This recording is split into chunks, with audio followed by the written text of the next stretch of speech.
Hi everybody, this is Martin and I'm going to be talking about how to make technology something that becomes commonplace in your classroom.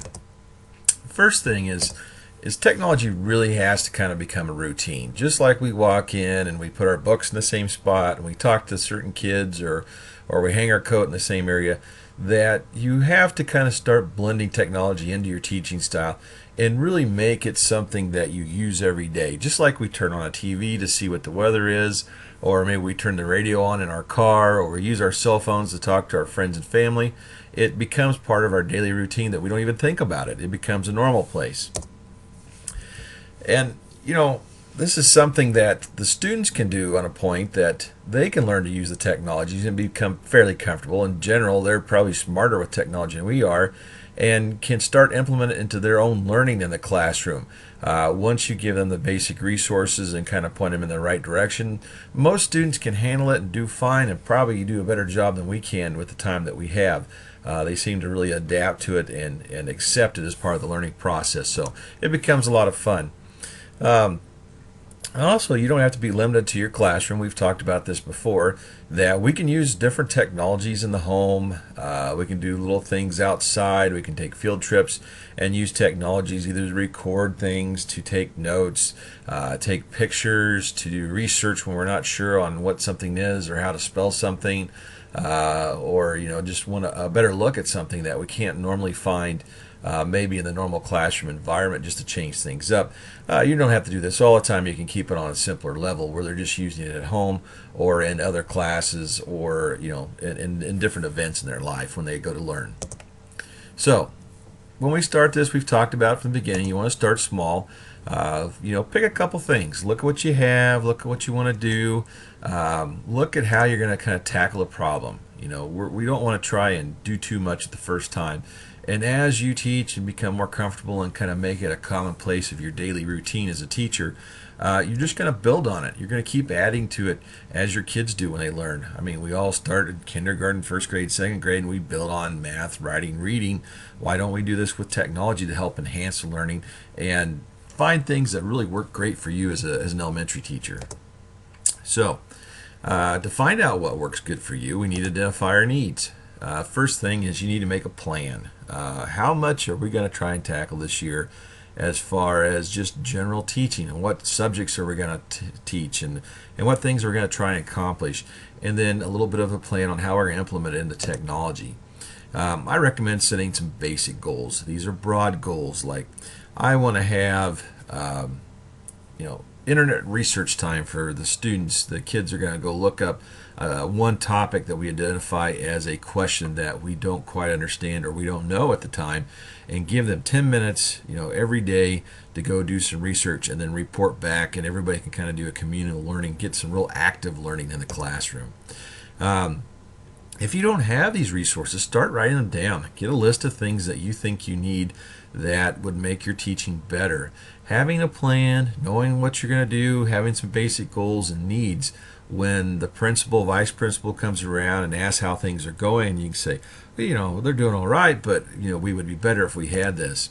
And don't get too greedy though. I always say, dream big, go beyond what you think you really need, but then kind of will it down to what you really need versus what you would like to have for the classroom, and know how you're going to use it. Be able to kind of back yourself up. So we've kind of got some ideas on how we're going to get these technologies, how we're going to implement it into a more active, fun learning environment. But we have to be ready for the opportunities when they present themselves. Some things we just need some help on learning how to do different things, or other people have been to conferences or have experience or have friends and family that have some of these skills that we would like. And when they pop up, learn how to use them. Learn how to take advantage of what's available to you there. A lot of times your community may have some free resources. Either the high school may have, say, some video equipment or cameras that you could borrow. A different school in your district may have different things. You may have some different opportunities through local community colleges, community centers, different businesses that may give you the free resources that you don't have at your school. Also, look at your list. Have some small things, have some big things. We don't always have to try and go get 10 laptops right off the bat. Maybe we can just start off with a digital camera, or we can have some access time to more computers, or maybe we can get access to a couple websites for kids to learn and have some fun and games and research and things like that don't cost a lot of money. And the biggest thing I think most teachers fall into is they may need these things, they may talk to other teachers, but they don't always talk to the people who acquire this stuff or spend the money or have the budget. Make your needs known, have them prepared, present it. Just say, I mean, I'm not asking for this right now. Maybe this is something, if it comes up and there's an opportunity, I would like to take advantage of it. This would be helpful for my classroom. And then the last few things are, once we've kind of got into that routine of using technology in the classroom and we become comfortable with it and we've got our kids used to it, that we don't fall into kind of a lazy form. And we all do this in the sense that, the first semester or two or year or three that you're teaching, it's kind of crazy because you're trying to get your feet under and get used to classroom management, handling kids and implementing technology and really teaching. But after that, we all get comfortable. We don't maybe quite push ourselves as much. We don't try new things as often.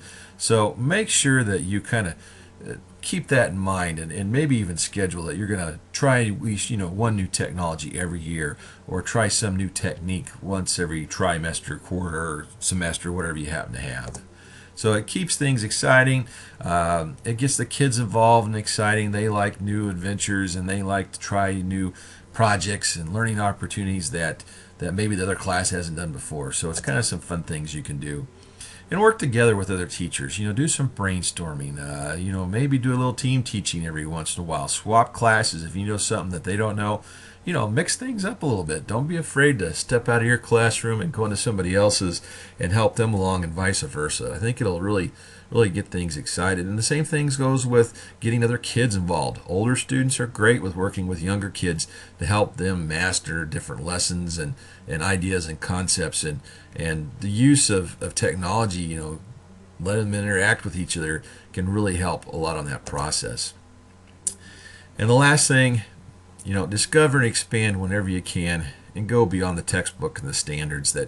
That giving the kids the ability to realize that they can go out and find out things on their own and explore beyond what's just given to them is something, I think, a life lesson that we can all use and really help us out in the future. So when you're implementing technology into the classroom and really designing your lessons to be the most they can be, keep some of these ideas in mind, and wish you good luck.